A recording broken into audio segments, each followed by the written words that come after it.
Hello and welcome to Board Stupid. My name's Wayne. And I'm Matt. And this is our review Of Aeterna. possibly the game of the year 2025. Might be. Might Too be. early to say. Who knows? As of this time, it's real good. Big statement. And if you want to find out why, Yeah, well, hit the subscribe button, and after that we're gonna go straight in because I can't hold it. it is award material. It's real good. Yeah, let's go. Let's talk about it. Rolling dice, feeling nice. Cardboard dreams and game schemes. Click subscribe, it's a vibe. Board Stupid's all we need. Board Stupid, game reviews for you and me. Board Stupid, here's what you should play and see.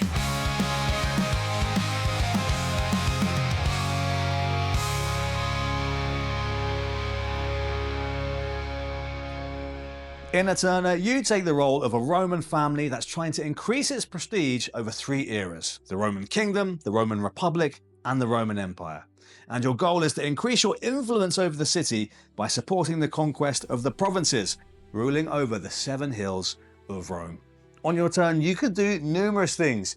You can build buildings, giving you powerful effects for the rest of the game. Or you can send people to war, giving you resources that you can spend doing other actions. Or alternatively, you can of course send people to the board, influencing politically the various hills of Rome, getting various bonuses. But beware, the more people that you have, the more that you're going to feed them. And the more population that you have in a hill, the more likely it is to fall into unrest, causing you problems and potentially giving you negative points at the end of the game. And it's the person with the most influence, with the most points, that will be the winner. So Matt, let's start with how this game plays. I mean, we saw in the little overview, Yeah, sort of the rough rules of the game, but how it feels is so good. This is a Martin Wallace design. Yes, and you feel it. You feel it. You feel the punishment for your hubris when you make bad decisions in this game. And again, for the one of you who doesn't know who Martin Wallace is the guys behind something like Brass Birmingham, Brass Lancashire, numerous other games. So, Martin Wallace is a bit of a Euro game legend. It's got a name since this game has been like top 1 for a while now. For a little while on Board Game yeah. Geek, And having the game #1 board games ever, that means that you're doing something. You're doing right. something right. He's a bit of a legend, and you can sort of feel those design fingerprints in this game. And Matt, this game is played over 3 eras. Yes. And you are in ancient Rome, seeing the growth of the Roman Empire. Yes. And it's over the 7 hills of Rome, which you know pretty well, right? Yes, I do. I'm kind of like local. You're kind of a local for this game.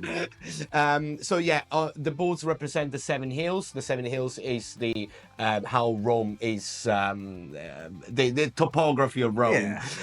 In the center of Rome, there are these 7 hills where everything Rome has started, where the empire started, and the 3 different areas that basically they're gonna be more relevant rather than on the board itself. Is going to be on the cards. On the cards, yeah, absolutely.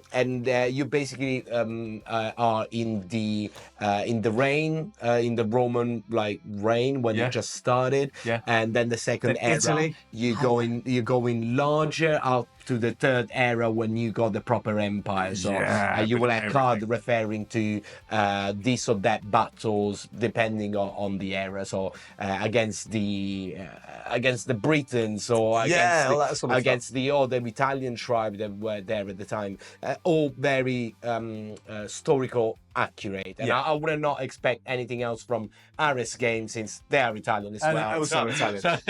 And They should know their their stuff, and they do. And the game escalates over those 3 years as well. It becomes more intense, more rewarding and more punishing.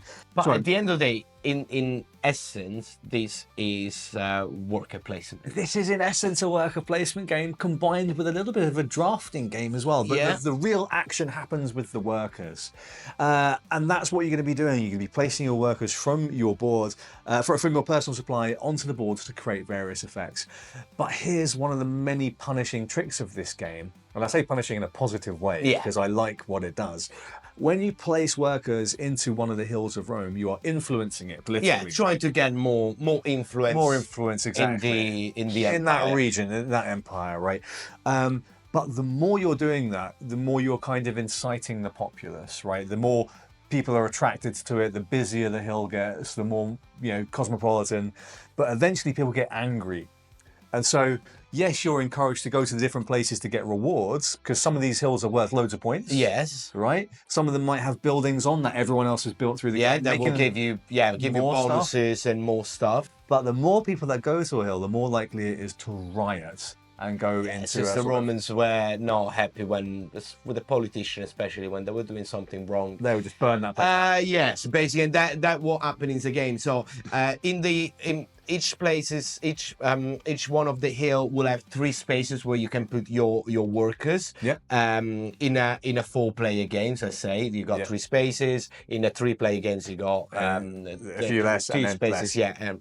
Yeah. But basically, at the end of each round, you will need to count how many workers are in that specific region, and the one with the highest population will literally burn down. That means that you were gonna put one of these really nice fire tokens on top of the value of that hill. Yeah. That means that the next round, The hill's worth less. Yeah, Less points because it's been burned to the floor. yeah. No one wants to go there anymore. And on top of that, what the player that let that things burn is gonna get is gonna be this unrest. This unrest, this track, This track is terrifying. Yeah. So what happened with the unrest track? You go up on the track. If you go through a certain threshold, you will have minuses that you need to pay after before the start of the next round. There's gonna be, for example, removing one of your workers or paying some or that resources, money. yeah. And if you don't have it, you're gonna get a doom token. Doom. That is one of those like flame tokens. Doom is bad. And It's in the name. At the end of the game, at the start it's like, well, I'm not gonna pay. I'll take I some won't Doom. pay, I'll take Doom. And then at the end of the game, this unrest track will give you minuses points depending on how high you are. up. And the Doom tokens, basically what they're gonna do is gonna push accelerate you you up. up the track. Even if you are all the way down, if you got too many, you will push up. And if you push up too much, you're out of the game. So it's not like You saw nothing, zero. yeah, the highest level gives you a minus 17 points, Which but is pretty bad. That is bad. But the one after it tells you like, well, you were not really a messed good up. politician. You were terrible. Yeah, the people Don't do in that. Rome don't really like you, and probably they stabbed you in. They probably killed you. in a dark alley. Yeah, That's basically what happened. Yeah. But this game is so interesting in terms of its decision spaces. I think every single time that we've played it, I've sort of agonized, I think, a couple of times, and you, and Faye, and Tino, about, okay, what do I do? I've got several interesting options, right? I can go here, I can go here, I can use this card. Because the cards can also, we didn't really talk about the cards, we just talked about the workers. Yeah, for this now. is just the worker. The worker section, place. yeah. Let's talk about the cards a little bit. The cards are multi-use. Yes. And I love multi-use cards. You're either going to be building buildings that are going to give you some sort of passive effect. Yes. Or a once per era ability that will feel really powerful. Or you're going to be sending your, well, as we said, sending our people to die in a war. Oh, send it to war, yeah. Yeah, send them off to war. that Which will is- get you amazing resources. Yeah, exactly. It's the easiest way to get resources, of course, in the Roman time was to go and conquer a new territory. Oh, new resources But in that course, country. you need to sacrifice your workers because those are becoming soldier and they're going out and doing their You need to spend them their together. adventure. And they bring back a lot of treasure, but that means that you're gonna have less worker workers. than to put to influence the board. What an interesting decision that is. And of course, you're going up. The more war you do, the more unrest you take. People get unhappy. So there is always that fine balance between the things, but you need to go out to war to get the resources that will let you build buildings. So that- yes. And the building side, you're building at the end a little bit of a tableau for yourself. Exactly, with the cards that you're playing. Because the some of the buildings will kind of like combo with others. Oh, yeah. And you can get, I don't know, the ones that let you replay, ones that let you play an extra action during your turn, or the ones that Or convert resources. yeah, sometimes. as soon as you go, you can do that, or give you free resources, Yeah. or the ones that I created last time, that combo wire the more I was going out to war, the less unrest I was taking. It's not kind of like there's this combo there to like mitigate the unrest. Yeah, it's that I found the cards game is really cool, and the fact that it all starts with a close drafting. Yeah, is pretty cool. Because you gotta have your cards in your hand. You're like, I don't want to give that away.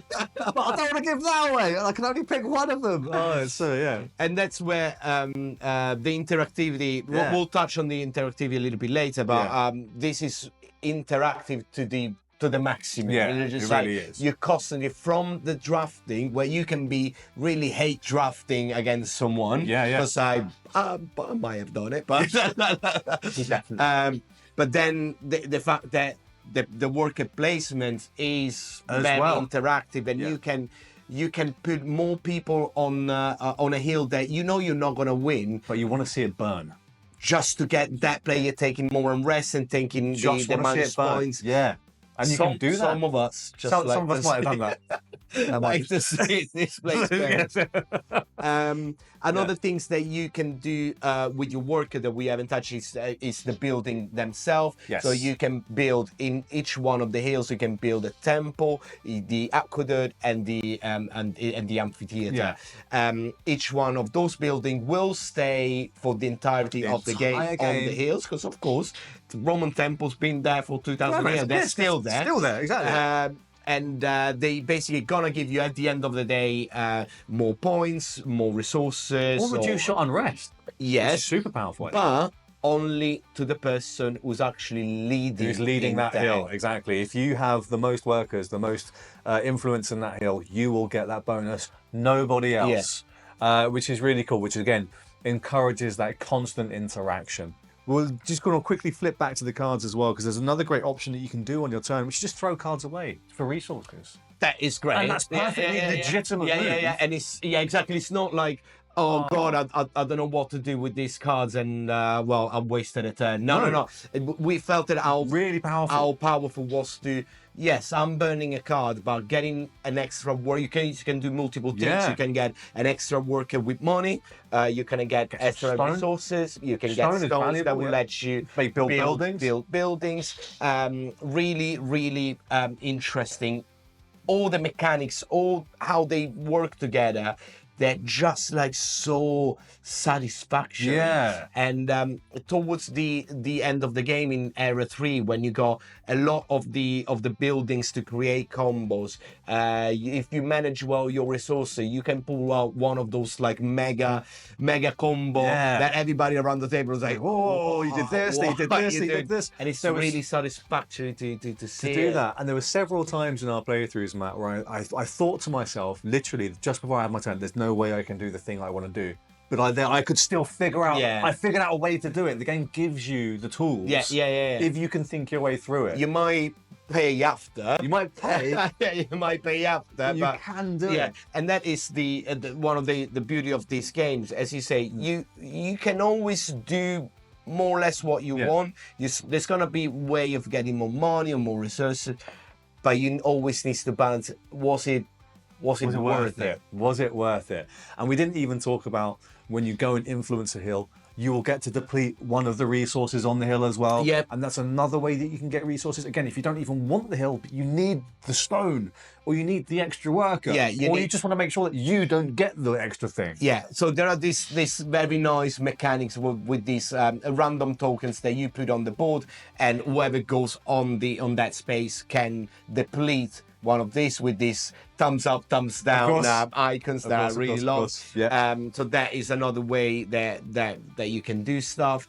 But yeah, really cool. Last cards that we need to mention are the heroes. Yes, of course. So the Roman heroes. So for each era, you will pick up 2 random heroes. Like for the personalities of the era. Yeah. So we're talking about, for example, we got Sulla or Spartacus here. But in the second era, you can have Caesar, etc. You will have Caesar. You will have. They are all like Roman emperors, and each one of them will.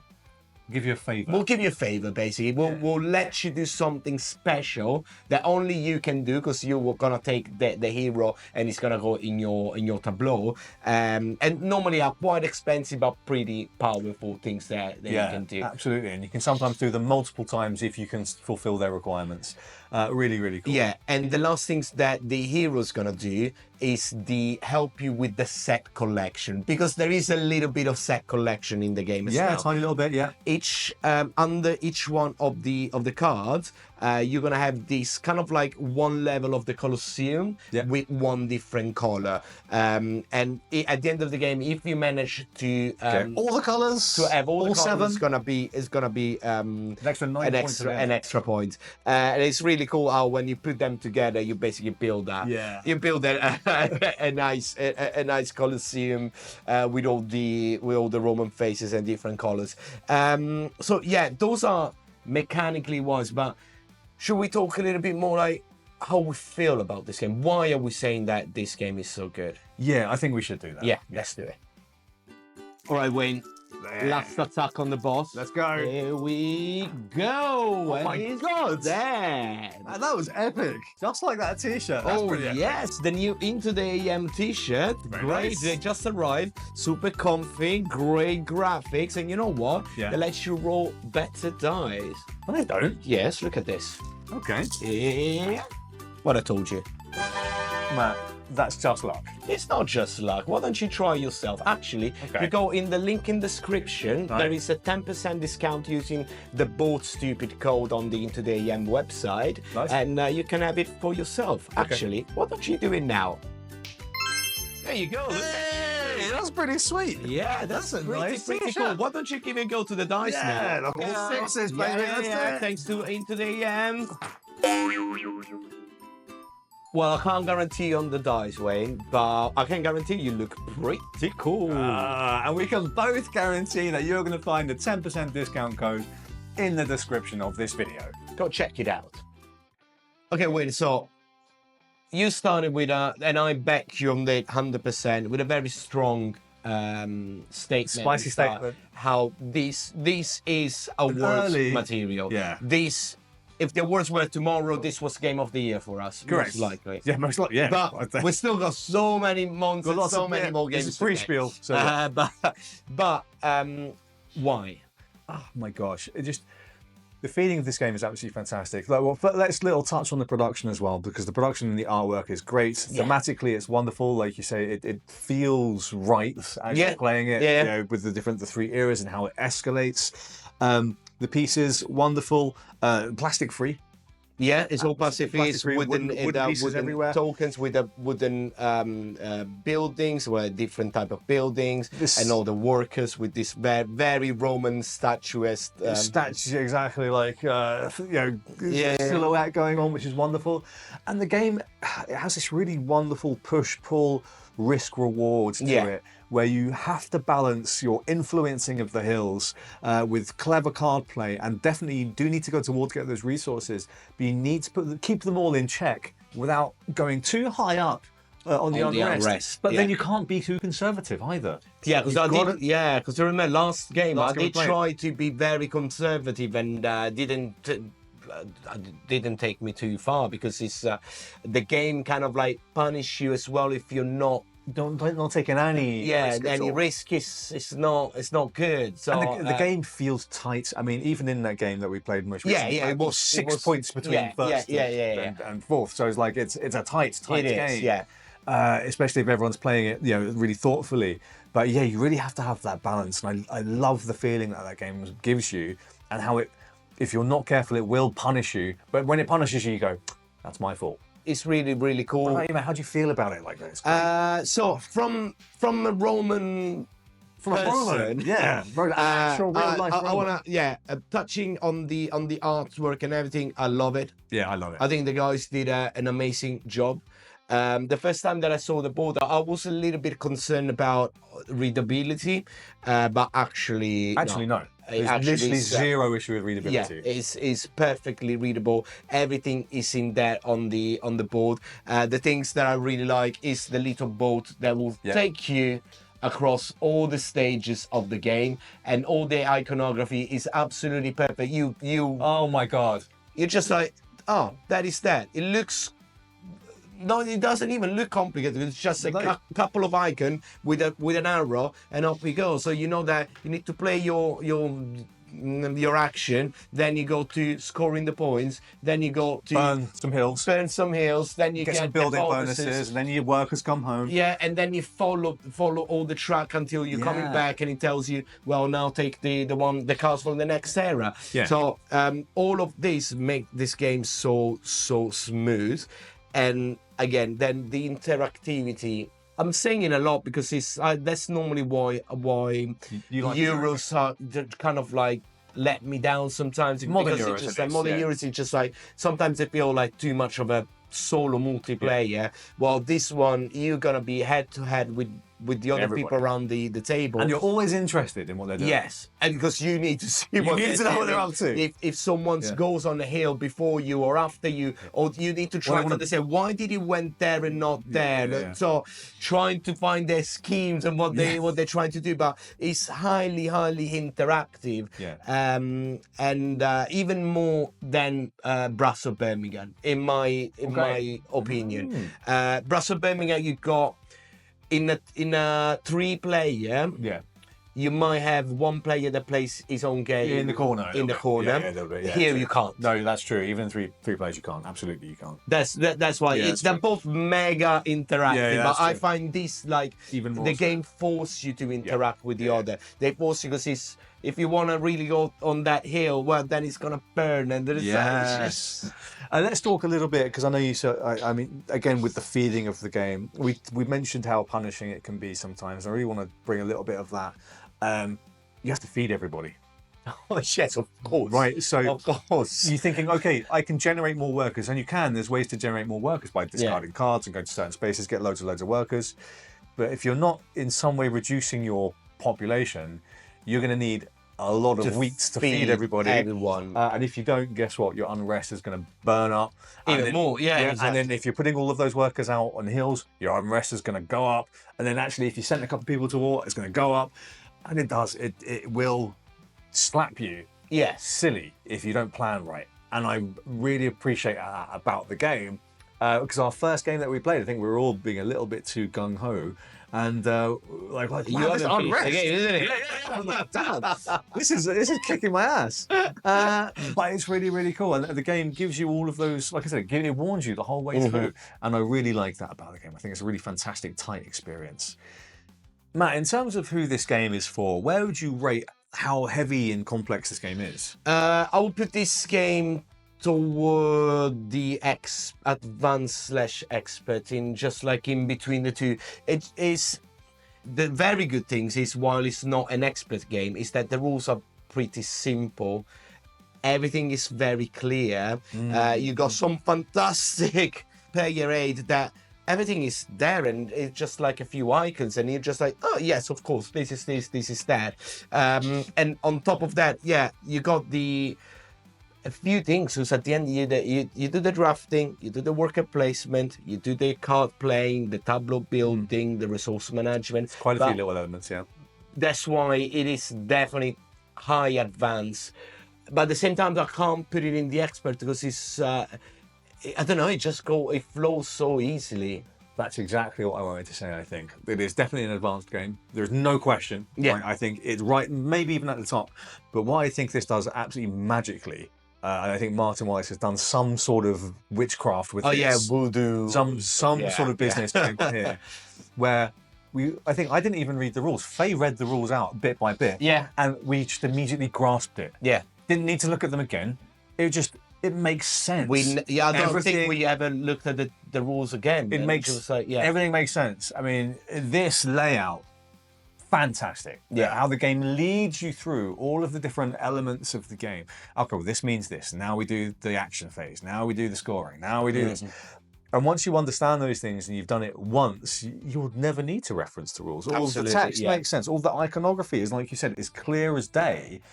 And for a game that I think is quite deep and interactive and engaging and interesting, for a game that's this meaty and satisfying, to have it so easy to grok and absorb, I think it's amazing. Magic. It's magic. I'm like, how? And those are the games that I love. That's why Brass Birmingham is my favourite game of all time, because I don't think that's a complicated. That's like 6 pages. Of no, absolutely. It's like 5 or 6 pages. But it's the interest and the depth that you get out of those mechanisms. Exactly, but it's something like that. Like last year, we talked a lot about Rebirth because it was the same feeling. Thing. Like such a simple rules or elegant and smooth, but at the same time the game is complex and it goes really deep. So absolutely, this is I agree with you. So in terms of like if people like, I guess, Brass of Birmingham or I think you'd like Brass Birmingham or Brass Lancaster, they will definitely. There's no root building. There's none of that. So if that's the thing that you like about those games,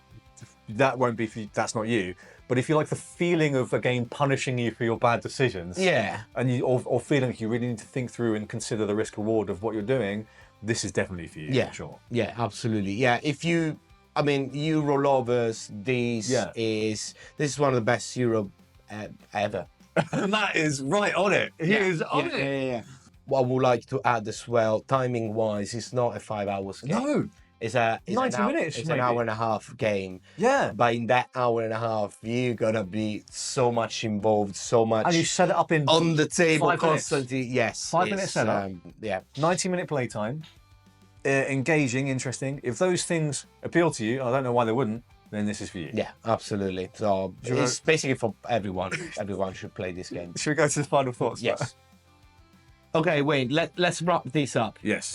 What are your final thoughts on Æterna? At this early stage, Game of the Year contender, genuinely, I really, really enjoy it.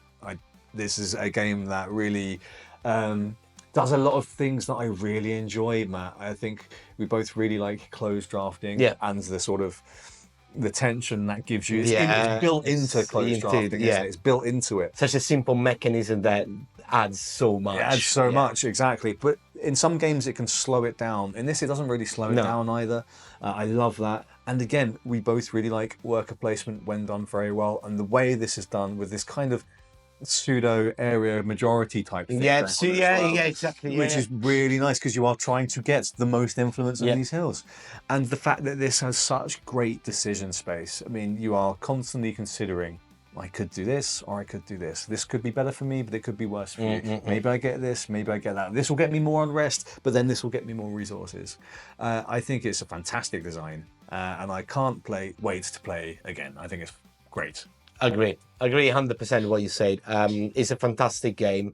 It's one game that I think will play a lot in time, not just for the next 2-3 months, but I see this being a game that's gonna stay in the collection and is gonna pop up every now and then, just because it's such a good game that we're gonna be like, can we play again? It gives me that what I feel, for example, for Dune Imperium. It's just like it's one of those games that I will always want to play. Fantastic game. So I think we can make it easy here, and just I want to do it just because it's very Roman, thumbs up, thumbs down. But well, this is definitely a thumbs up. This is a seal of excellence, Forge Stupid Seal of Excellence game. Excellent, without doubt. Yes, this is the first 2025 Seal of Excellence. So well done to the guys Games, at Martin Wallace. Game and Mr. Wallace, because you did your magic, mate. You smashed it. This is a Seal of Excellence game. So Matt, I think that wraps up our thoughts on Æterna. What a great game, bravi.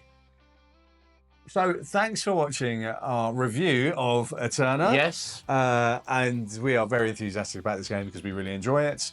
But what do you think? Have you seen it? This game, I don't think it's out yet. The game is not out yet. The game is set to be released end of April, beginning of May-ish, 2025, of course. If you haven't had the chance to see about these games before, you should definitely try it out. I'm not gonna say how to spend your money. but Spend this your is money. a well money. This is well spent money because I think the retail price is not going to be that high. I think No. it's around the £45 or something like That's that. value. That is. If you're at conventions this year, UKG, Gen Con, Essen, then definitely look out for this one. Yeah.